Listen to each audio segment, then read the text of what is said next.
Take ধ্যান, take ধ্যান, কলকি অবতার ধ্যান, টেক কলকি অবতার ধ্যান, কলকি ধ্যান, কলকি ধ্যান, কলকি অবতার ধ্যান। When you in danger, when you in affect by Kali Purush, by Shaitan, by Rakshas effects and bad effects, you take dhyan, all will be finish. Your mind will be cool. Take the dhyan, and all the injured elements will vanish. If you cool your mind on dhyan, go with deep dhyan,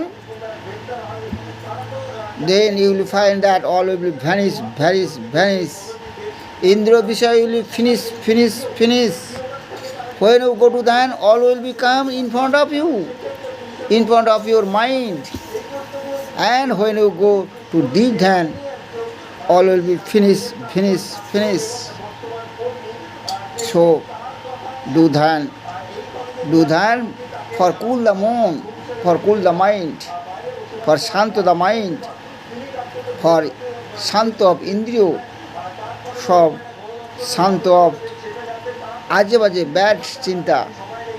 do ধ্যান, do কলকি ধ্যান, do কলকি ধ্যান, do কলকি ধ্যান। And ধ্যান in mind, ধ্যান is mind, ধ্যান is mind, ধ্যান, do ধ্যান in mind.